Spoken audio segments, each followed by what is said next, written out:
Hey guys, how's it going? So as promised, gonna make a video here on coronavirus. What's the update? What's going on? What can we expect to happen in the next couple weeks? And how you can boost your immune system to prevent yourself from being susceptible from catching this disease. So what's the current state right now? The coronavirus, we're seeing increase of reported cases in the United States, seeing a couple new deaths today, specifically in Florida. Things seem to be increasing in the negative direction here in the United States. So what I want to talk about, which I think is the best data point, is the days since the first case and then number of reported cases. So in these countries where it's spread to earlier, before the United States, in China, obviously it's where it started, Italy, Iran, they saw kind of a linear increase in number of reported cases when you compared it to the days since the first case. So as expected, when time passed, there was a higher increase in reported cases since the first case. So if you look at the data for the United States, it's a little flat, like it's increased like a little bit, but it hasn't seen that increase, that linear increase that Italy, China, Iran have seen. And why is that? That's most likely because of the lack of testing for this disease. So it doesn't mean that that's the actual number of cases, because there's a high chance that there's actually way more people infected with this disease in the United States than have been reported. Whether that's due to lack of preparation, which I find odd because we've known about this disease for 2.5 months at least since it broke out in China. So we had plenty of time to buy test kits and prepare them for the hospitals or for whoever, nurses nationwide to give these tests.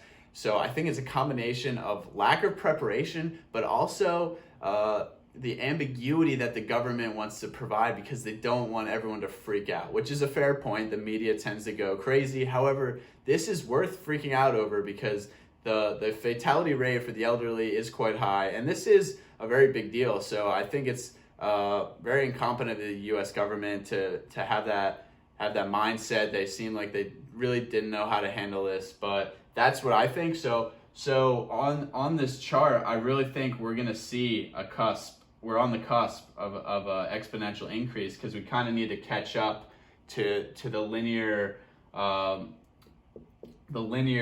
linearity of Italy, China, these other countries. In the number of reported cases since the first case. And I think we're right on the cusp. We're already seeing more increased reported cases the past couple of days. So what does this mean? So companies are already taking pretty extreme measures. In the Bay Area here, they're mandating working from home. A lot of big companies banning international travel, business travel has already been banned for a lot of companies. Some are even banning domestic travel, which is pretty extreme. Stanford has suspended classes for the rest of their winter quarter, which is another 2 to 3 weeks. Ultra Music Festival has been canceled. A lot of talk about the Olympics being canceled. So expect to see more of this in the next couple of weeks. Don't be frightened because you can take measures, I'm going to talk about in a bit, on how to boost your immune system and be prepared. So what's really the risk here? So for the majority of the population who are less than 60, less than 55 years old, the fatality rate is quite low due to our immune system being capable of handling this disease without any extreme measures. So it's right around 0.2 to 0.5% depending on your age. But if you're 20 to 55, you really don't have much to worry about. It's kind of similar to the flu, and you should be fine, but you really want to still practice basic hygiene. So who's at risk? Anyone 60 years and older. So 60 years and older, you're going to have a 10-fold increase in fatality rate, depending on which data you look at. So that's a pretty big increase, but really 80 years and older is going to be 50 to 100 times the risk of fatality rate. So it could be 10, I've seen 10, 15, 20% fatality rate for 80 years and older. And obviously this data is going to be all over the place, but it's definitely the highest risk for anyone 80 years and older. And we really want to spread this message. I'm going to talk about how you can boost your immune system to the elderly family members that you know, and really just watch out for them because they're the ones who are most at risk. So what can you do? So I talked about washing your hands, basic hygiene. This is an airborne disease, so it's spread through the respiratory system. So people coughing, sneezing, it's in the air. That's why airplanes are such a big issue, is because they circulate the air in an airplane, and they if someone has it and they're coughing and sneezing, there's a high chance that you could catch the virus if you're on the same flight. So be wary of that. And then what can you do besides just basic hygiene to boost your immune system? So it has a lot to do with your diet and supplementation. So first thing is vitamin C, obviously the big one everyone knows.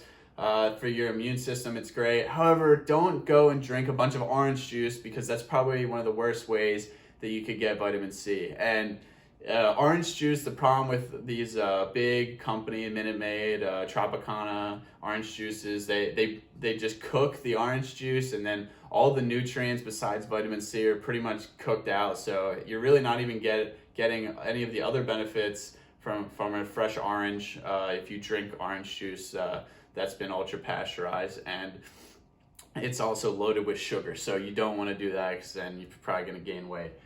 So kale, cruciferous vegetables are also very good sources of vitamin C, and they also have a dense mineral and nutrient profile that'll give you a lot of other benefits. So definitely go with those if you want to boost your vitamin C, and you can always externally supplement. Vitamin D is also a big one for the immune system. It's the winter time. If you don't live in a sunny area, vitamin D is going to be tough to get. You can get some vitamin D from grass-fed meat. Organ meat's a good source of vitamin D, but if you need to externally supplement, make sure you take vitamin D3 with K2. You're going to want to have 5,000 IUs of D3 at least, and vitamin K2 is going to increase your body's ability to absorb that D3. So if you want to externally supplement, that's a good idea to boost your vitamin D. It's great for the immune system. Next, zinc is also a big one for the immune system.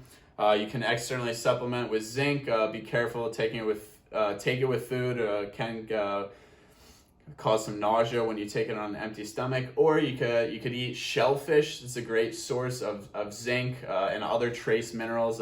Shrimp, oysters, mussels, clams, great source of zinc. If you're not eating a lot of that, you could also supplement with zinc. Electrolytes are a big one. So when you catch a cold, usually get dehydrated, and your immune system's working overtime to kind of boost your electrolytes so it can recover properly. So you want to make sure your electrolytes are in check, so you're not susceptible to catching this coronavirus, because you already had the sniffles, you already had a little bit of a cold, you're not feeling well, you're dehydrated.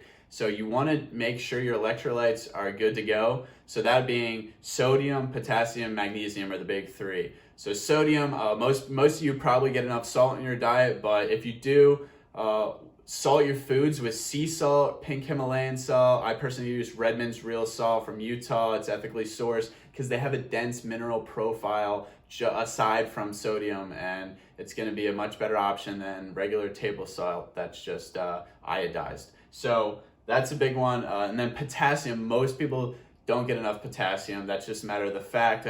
You might get some potassium if you eat a banana. However, avocados are actually the best source of potassium. One whole avocado can give you up to 1,000 milligrams of potassium. It's much more effective to eat an avocado every day than to supplement it, because most supplement tablets are around 100 to 200 milligrams. So you end up having to take 4 to 5 tablets just to equate one whole avocado. And then you're also getting the great nutrient dense profile of an avocado, the oleic acid, the good healthy fats. So that's also great. So magnesium is next. Magnesium really tough to get nowadays in your foods because the soil has been so depleted from modern farming methods that you're better off just supplementing with magnesium. I personally take magnesium glycinate in the evening. You can take magnesium malate or threonate, or all those are 3 good forms. Magnesium oxide, not the greatest form. It's going to be poorly absorbed in your body, but look into externally supplementing magnesium to keep your electrolytes in check.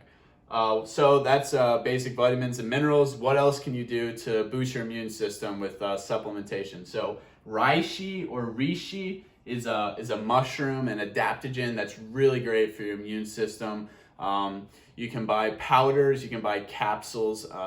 This stuff is great to add to your morning drink. That's what I do. I buy a bulk powder. It's really not that expensive when you buy it in bulk. I get it from OM is the company, Optimal Mushroom, I think.